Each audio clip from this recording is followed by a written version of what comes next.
everyone. In this lecture, we are going to discuss about the hypersensitivity and the type 1 hypersensitivity. So first is hypersensitivity. So basically hypersensitivity is an overreaction of the immune system that cause harm to the body instead of protection. Hypersensitivity एक ऐसी condition होती है जिसमें जो हमारा immune system होता है वो ओवर रिस्पॉन्स करता है, ठीक है, और हमारी बॉडी को नुकसान पहुंचाता है instant of protection. Okay, the immune system react to strongly and damage the body's own tissue. Immune system बहुत ज़्यादा स्ट्रांग रिएक्ट करता है हाइपर सेंसिटिविटी कंडीशन में और हमारी बॉडी के खुद के टिश्यूज़ को ही नुकसान पहुंचाता है. This usually happen after the person has seen that substance, mean antigen, before the first exposure prime the system, and the harmful reaction happen on later exposure. Okay. Next one is hypersensitivity को दो categories में divide किया हुआ है, ठीक है, that is immediate and delayed.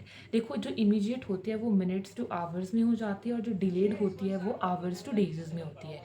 Next one is type 1 hypersensitivity. It is an allergic reaction. The things that we start trigger, it is called allergens. ठीक है, जो hypersensitivity को start करेंगे उनको हम allergens बोलेंगे. allergens हमारे पास pollen भी हो सकता है, dust भी हो सकता है, कोई food, कोई insect venom, कुछ भी हो सकता है, ठीक है.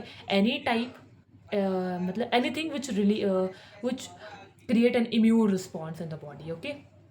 The term allergen refer to specifically to non-parasite antigen which is capable of stimulating type 1 hypersensitivity responses.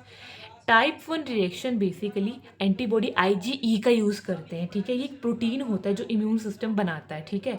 Humoral just means it is caused by antibodies in the blood, not by the cell directly. Okay, जो IG antibody होती है वो stick कर जाती है special receptor जो हमारे cell पे होते हैं, for example mast cell and basophils, ठीक है. Think of IG as little hooks that attach to these cells waiting for the allergen to show up again. If an allergen binds to two or more IgE molecule on the same mast cell, then we call it as a cross-linking. That cells get activated and the mast cell then release store chemical like histamine. और जैसे ही chemical release होंगे तो उस process को हम बोलेंगे डीग्रेनुलेशन. और ये जो केमिकल होंगे इसमें हिस्टामीन होंगे. बेसिकली ये बेसो एक्टिव अमाइन होता है जो डायरेक्टली एलर्जिक सिम्टम को काउज करता है बॉडी में. Okay. Next one is the main chemical which is released after release right away are the histamine which cause the blood vessels to leak. ठीक है, histamine क्या करेगा, ब्लड वेसल में leak हो जाएगा, इचिंग और स्नीजिंग काउज करेगा. Proteases क्या करेगा, ये ऐसी एंजाइम होते हैं जो प्रोटीन को ब्रेक डाउन करते हैं और टिश्यू डैमेज काउज करते हैं. इसेनोफिल्स, न्यूट्रोफिल्स, कीमोटैक्टिक फैक्टर्स बेसिकली ऐसे सिग्नल्स होते हैं जो अट्रैक्ट करते हैं WBC को एरिया में, ठीक है, जहाँ पे सेंसिटिविटी होती है.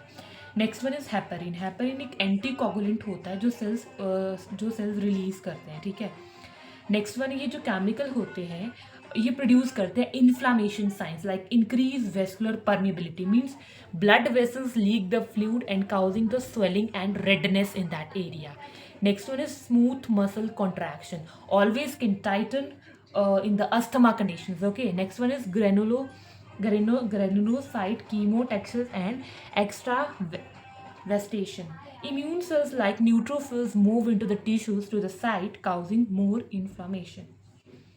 Beside the chemical already stored and release activated, mast cells start making new signaling molecule so that they are not stores but are synthesized after activation. Next one is the second wave chemicals include prostaglandins and leukotrienes from arachidonic acid, which causing the long-lasting inflammation and bronchoconstrictions. Platelet activating factors help recruit the immune cell and increase the inflammation. Next one is bradykines. ये हमारे पास pen cause करती हैं और increase कर देती हैं vessels की permeability को. Next one is cytokine. Cytokine basically signalling protein होते हैं जो इम्यून सेल को बताते हैं कि क्या करना है, ठीक है. Next one is these takes longer to appear because cell must make them first, ठीक है. टाइप 1 हाइपर सेंसिटिविटी में दो कंडीशन हो जाते हैं, that is anaphylaxis which is a very serious condition and atopy. Anaphylaxis basically एक sudden severe allergic reaction होता है जो हमारी पूरी बॉडी को अफेक्ट करता है, कॉमन ट्रिगर इसमें हमारे पास बी स्टिंग होते हैं जो हमारी पूरी बॉडी को अफेक्ट करता है, पीनट हो सकते हैं, कुछ मेडिसिन, कुछ भी चीज़ हो सकते हैं जो बहुत ज़्यादा सीरियस कंडीशन काउज करे, ठीक है। It can causing the breathing trouble, low blood pressure and can be fatal, बंदे की डेथ भी हो सकती है in case of anaphylaxis if not treated well quickly, like epinephrine and adrenaline is a emergency treatment for the anaphylaxis.